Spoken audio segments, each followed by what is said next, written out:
new to green drinks? First time. Raise your hand if you are a veteran. You've been to green drinks before. Very nice. So about half, a little less, maybe a quarter of newbies. So just so you know, we didn't invent green drinks. This is an international, across-the-world movement that will simply have a monthly get-together over alcohol where you share about sustainability, and it can literally be anything you want it to be.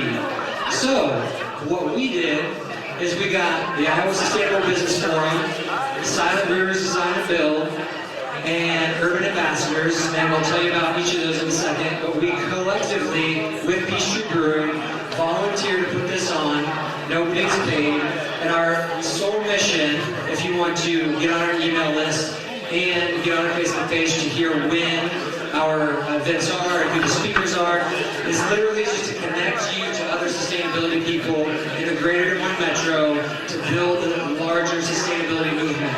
Today you're going to hear about a speaker from the business community, a speaker from the community, and they're going to be about specific topics. Sustainability is so big, next month we're going to have completely different topics.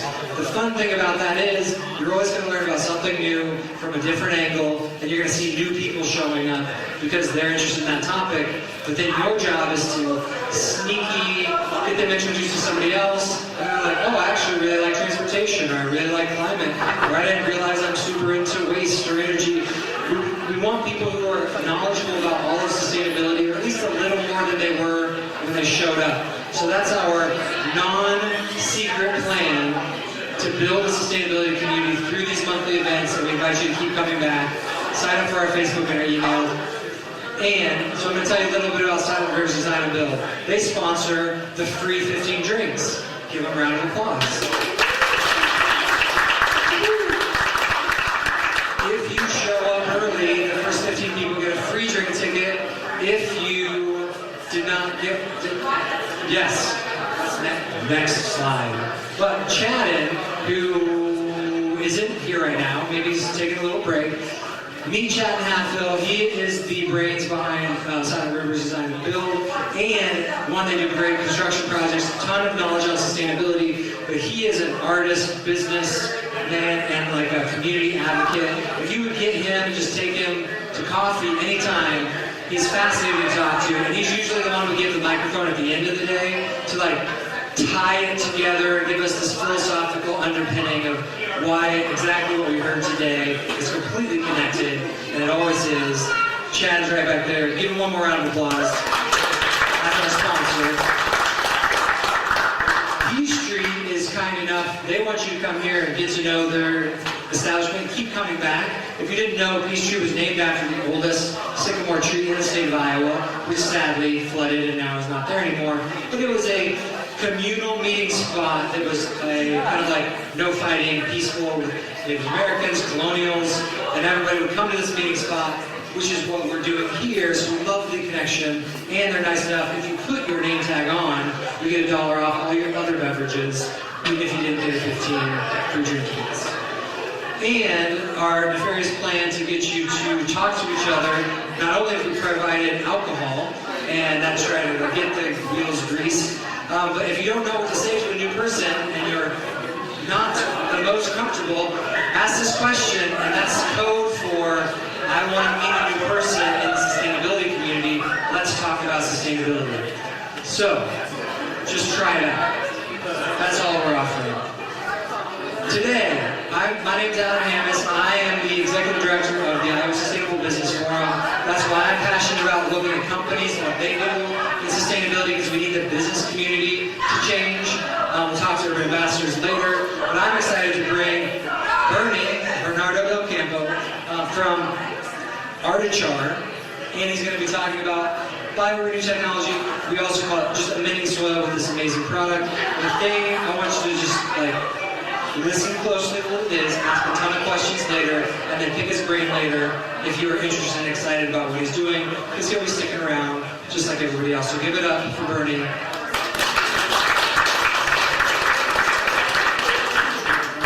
All right, thank you, Adam. And well, I come from the technical world, engineering, so we make things very boring. And I would would rather have some questions from you. As soon as you have some, bring them on, okay? Otherwise, I'll put them to sleep very fast, and I know how to do that, okay? So bring them on. So I'm going to tell you a little bit our story with ARTi. What do we do? Why we feel it's so important in a sustainable world. We really love what we do. We really see that product is a charcoal-like material, and I want everyone to know what it is. So go to our website and Google Biochar and read from it, because it's amazing what we can do. Lots of challenges to be solved, and that's why we develop our company, but it has a great future. And I promised Adam to do it in 15 minutes. I have tons of slides, so I'm going to move forward. Alright, a couple of things for you guys to read. Google Biochar, okay, and read about it. People call it charcoal. I don't like to call it charcoal because charcoal is for energy. We burn charcoal. And biochar is a carbon-based material that will make them for soil. And the other thing that I want you to look in, this is the point of this, well, is terra preta, okay? So terra preta is where everything started. 30 years ago, researchers went to Brazil and they started finding these amazing soil, which are very dark. Terra preta in Brazil means dark earth. And they start finding pots and clay pots and things that are from anthropogenic origin. So they found out that all these soils were made by Indians 2,000 years ago. And these are the real soils from the forest. They're very acidic, very bad soils. And the Indians made charcoal to plant and make agriculture in those places. And we have more than 2,000 years in many of those soils that they're 4-acre size plots, and they're still amazing soils nowadays. So what we're trying to do is the same as the Indians were doing, making a good charcoal for soil that improve the fertility. This is the same soil, and produce more and sequester carbon. And all, I mean, there's a lot more than just sequestering carbon in terms of sustainability. So this is what I come from Iowa State, and I borrowed some pictures from what we do. But making charcoal or biochar for soils, all right, is not simple, but it's not complicated. And how we do it is we grab any biomass here, and then we put them into kilns with little oxygen, otherwise it burns everything to ash. So we heat it up and we produce two things: biochar, bio-oils, and gases. In our process that I'm going to be showing you now, we make biochar and all this we burn. And that's the heat that we use for making the char. Well, biochar has been out here for 30 years, roughly. Everything started in Brazil. These are pictures from the Brazilian soils. There's some German researchers that went there and started understanding the soil and why they will walk 50 feet and they will jump from one type of soil to another type of soil. And then they start finding all these benefits from the carbon in the soil. If you guys want to go to, a place to buy soil, what do? You buy generally the darkest soil. That's typically more organic matter in the soil, and with organic matter, everything it's improved, right? Well, that's generally true, and that's what we're doing with biochar. It's a synthetic organic matter or organic carbon that we put in the soils, and with that, all the benefits that organic matter does. These are different trials. Biochar, started 20 years ago, strong in the research. Now we have 100 papers a month of different biochar studies here and there all over the world. The US is pushing a lot, but there's other countries doing great work as well. Everything started in Germany and New Zealand and all those places, but now every country is doing a lot of stuff in biochar. What is it? I don't think so. This is just amazing. You see? So, you won't do it. The TV doesn't work. Doesn't matter. Doesn't matter. That's when you need a couple more inches, but we'll work it out. So, we're making a carbon product for soils to improve many things in soil. Okay? If you go into literature, when you put carbon into soil, you do a lot of things. You improve the absorption capacity, the water holding capacity, the structures of soils.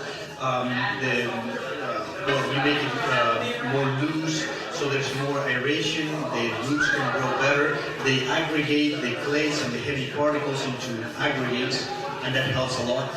Then there's cation exchange capacity. You can adjust the pH. You can do a lot of things in the soil with adding organic matter, and that's what we're doing. Typically, just to give you a number, Iowa soils will have 5% of organic matter.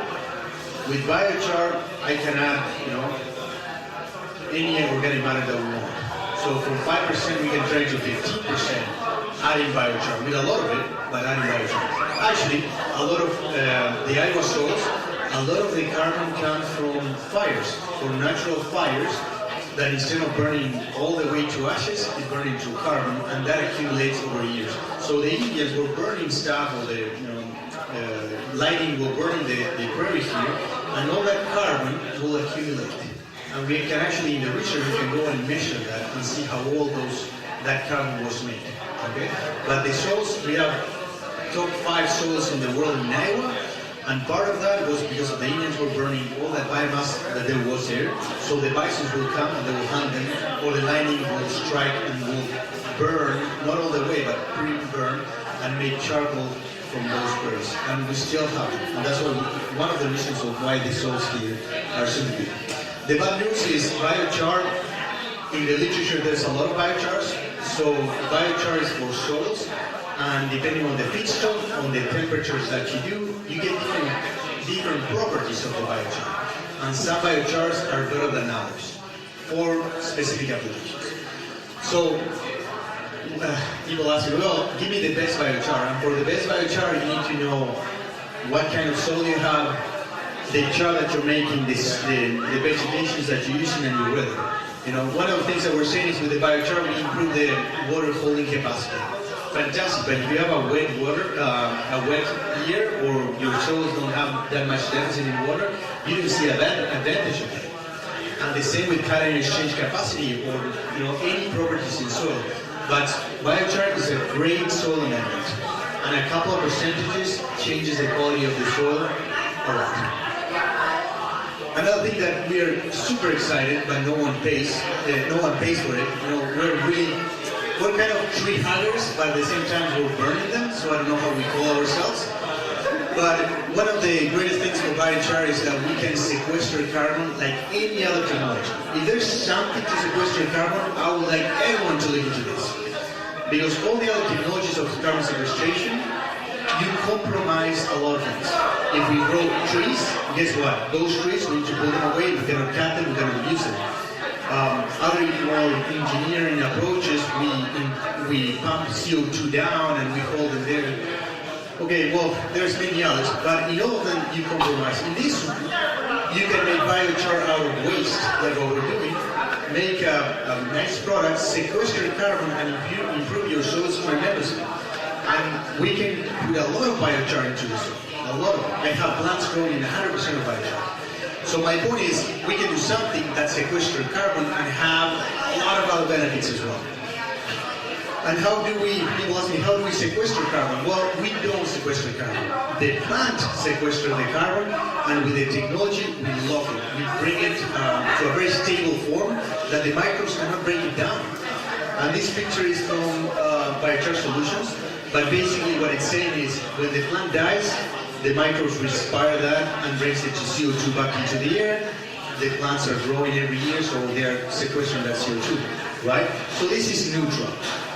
With biochar, we can sequester carbon, because instead of having that debris just to rotten and turn into CO2, we lock it into this biochar, and depends on how you do it, you can sequester that carbon for 100 years or for 1,000 years.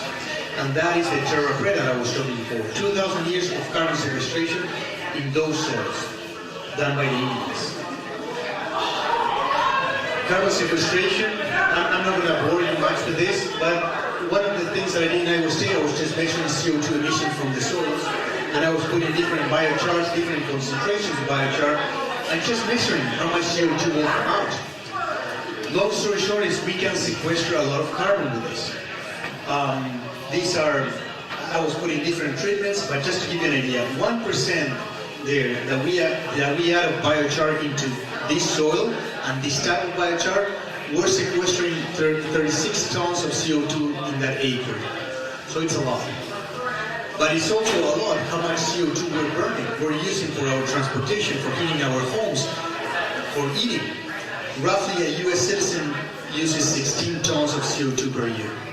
So basically, if you want to be carbon neutral, buy from me 5 tons of CO2 and we solve that problem. Okay, 5 tons of biochar, I apologize. Every ton of biochar sequesters between 2 and 3 tons of CO2. So that's what I'm saying. We can do something that improves the soil, it sequesters carbon, and does a lot of good benefits to the soil. Okay? So this one is how we started. I'm going to tell you how we started ARTi. It's Advanced Renewable Technology International. A bunch of students from Iowa State. We got together and we said, this is a phenomenal concept. Why people aren't doing it?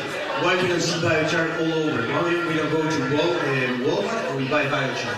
There's a lot more complicated to do it and kind of expensive to actually manufacture it. So we got a grant and we did a project in Nicaragua, and that's how everything started. We made biochar, we put in the soils, we measured CO2 for several months just to show how stable that material is in the soils. And then we start playing with biochar reactors. We use biochar reactors in Iowa State, that they're way too expensive. We wanted something cheaper, better, that can produce good quality biochar without creating emissions, and something that we can produce a lot of char cheap. So that's why we started our company. And after 6 years, we got to a point that we feel that we have something to show to the world. This is our first industrial reactor. They were using wood chips, and we did a biochar reactor at rotary kiln, and then we started moving into other concepts. But what do we do in our company? We do consultation, renewable energy. We make biochar and activated biochar for filtration. Your Brita filters are carbon products used for filtration. We do similar products, and we do reactors. And we're paving the path of this development with selling reactors. But honestly, I would like to sell biochar all over. But still, when you're trying to compete with peat moss, $100 a ton or something like that, it's kind of hard. But none of those amendments can do what biochar can do. Some of the products that we do, we sell online. Check us online. I have some samples, so please feel free to take one. That is carbon. It's roughly 70% of carbon. So roughly 1 pound of biochar there will sequester 3 pounds of CO2. So that you can put into your plants, to your grass, and it's just carbon. So it improves the health of your soil a lot. If you want to see your plant grow like crazy, put some nutrients in it. Or like it says there in the back, just amend it, put it in your compost pile, and then use it afterwards. So the carbon sequesters the nitrogen and some other nutrients. Yes?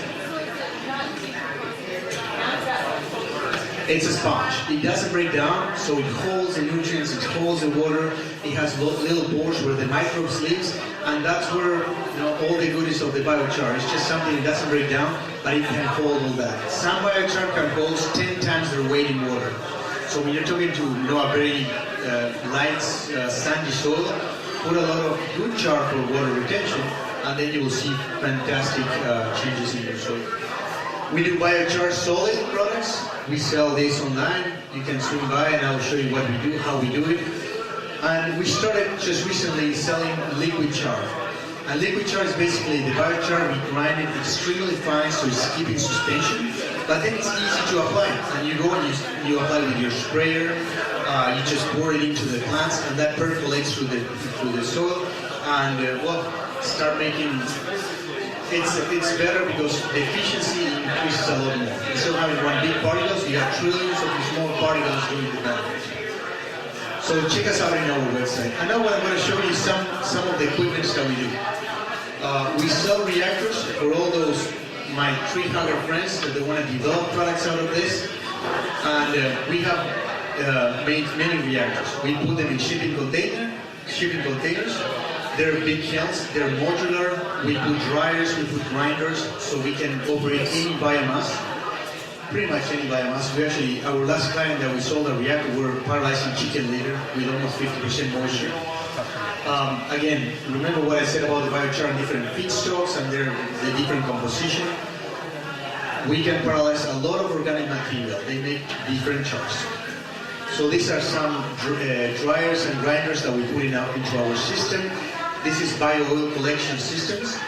There's some people interested in making fertilizer, liquid fertilizer with a liquid smoke, and we're working with them doing that. This is our system, our modular system, doing biochar, condensing bio-oils, and using the gases to heat the system. This is a double train reactor. This is the last one that we sold. It's a double train. It produces roughly 4 tons of biochar per day. It uses 10 tons of material, of dry material. And we can scale up putting multiple reactors. And that's how we do it. Something simple, we put them in parallel, and we can produce a lot more with one person, some basic automation. But we make good char. That's the whole point. We work with the client to make good char and make them money with the systems that we sell. This is some of the reactors that we have sold online, sold over the world. Actually, this year was our first reactor that we sold to the US. We've been selling to Canada, Ireland, we've done in China.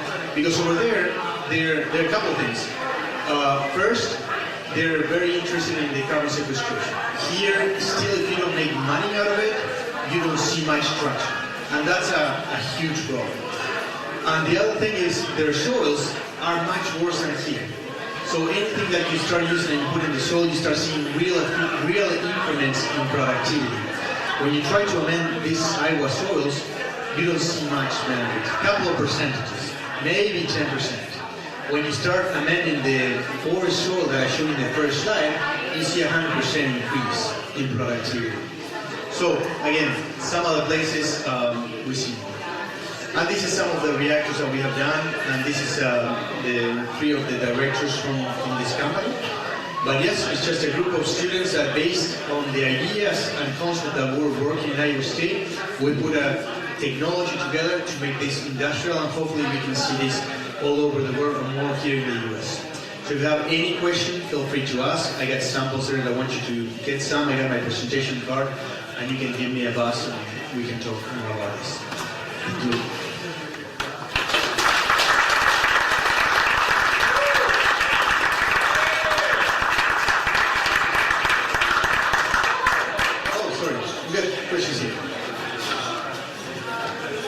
Thank you, great presentation.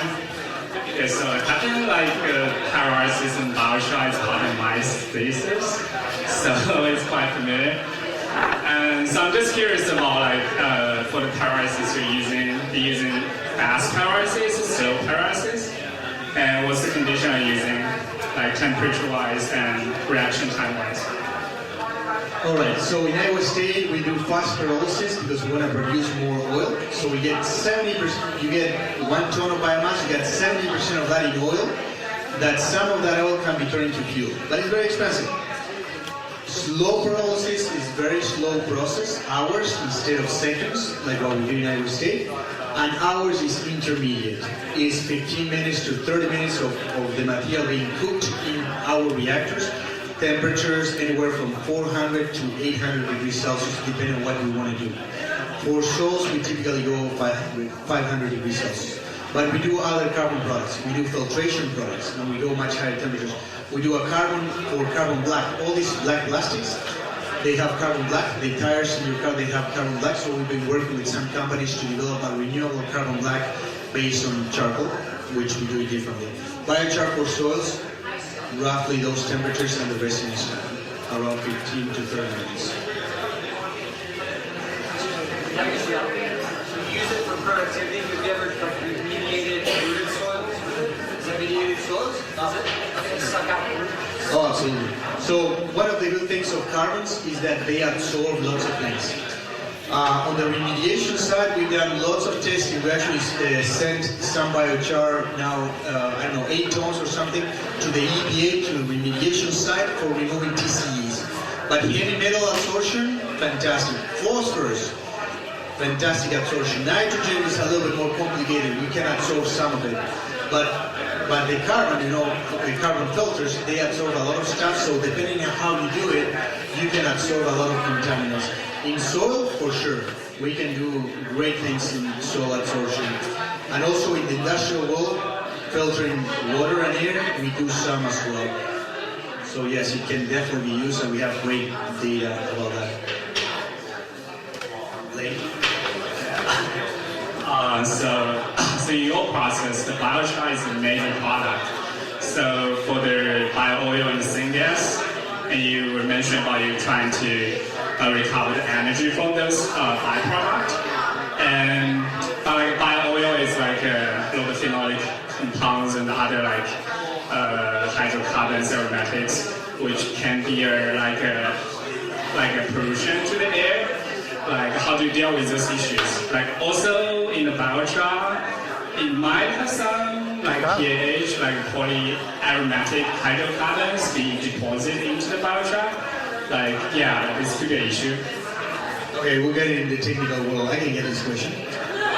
First thing, biochar is a pH, but it's so low pH that it doesn't break down and doesn't contaminate. If you go to the EPA and you check on pHs, you have, I don't know, 20 or 40 pHs that we measure, because those ones, they're aromatic, they can be transported in water, and they are contaminants, so they could be a problem.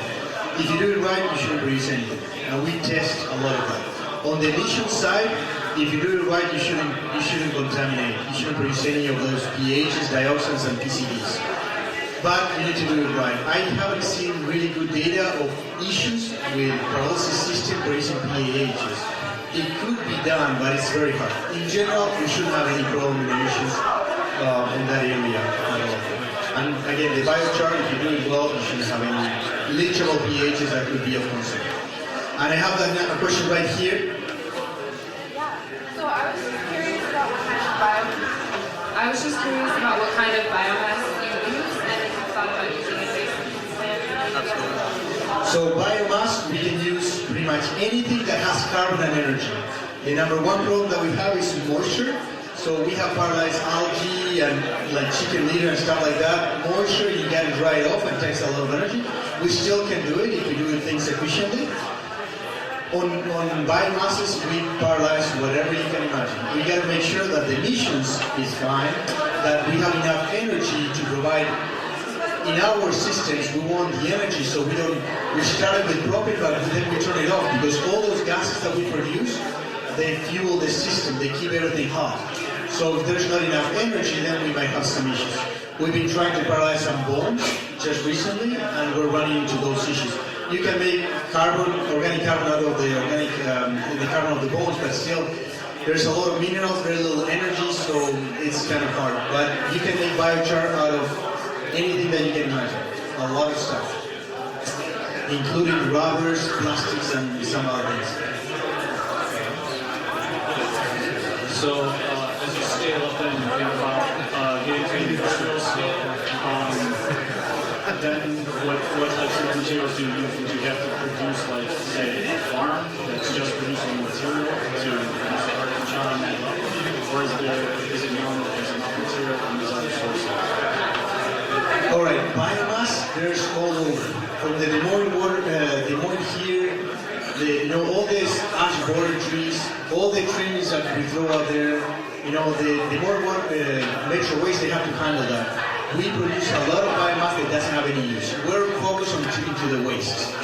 But we can have all sorts of biomass. We can put it in a farm and start paralyzing the straws. Every acre of corn will produce 10 tons of grain, but it produces 15 tons of stove. And there's biomass all over. What we're trying to do is use waste that actually makes some money for the people and make good char. But we do biochar from lots of sources, lots and lots.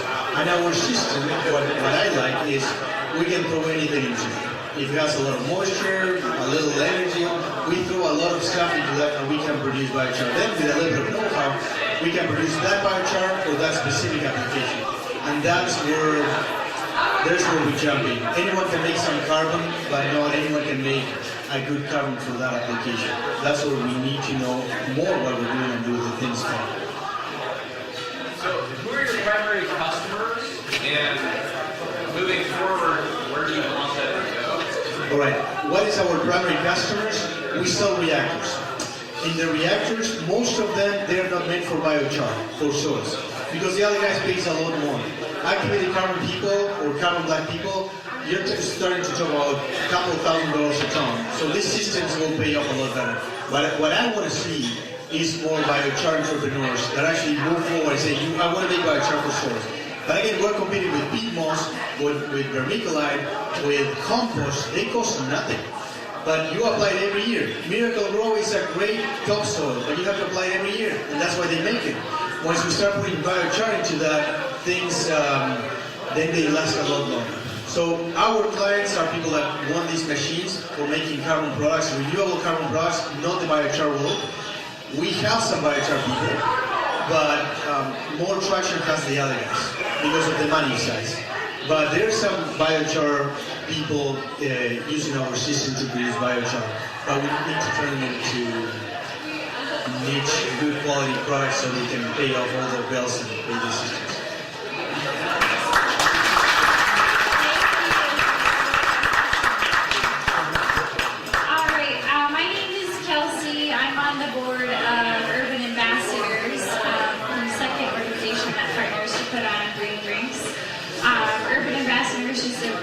Pitch is an organization that is in the Des Moines area, and our mission is to inspire and empower individuals as well as organizations in the Des Moines metro to become more sustainable at home, in their business, in the community. So we are thrilled to announce our next presenter, Kathy Barnes. She'll be talking about an event that we, as urban ambassadors, have been working closely with a large coalition on to put together. So I will let Kathy tell you more about that.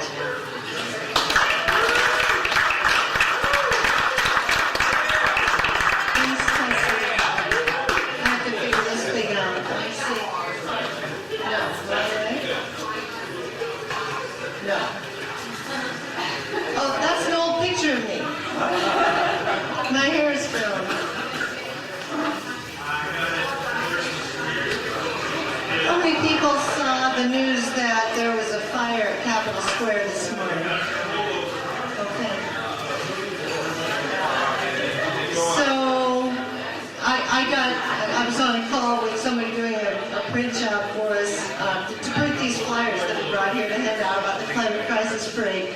And he said he just walked through Capitol Square, but he had to leave because it was being evacuated because there was a fire on the 3rd floor.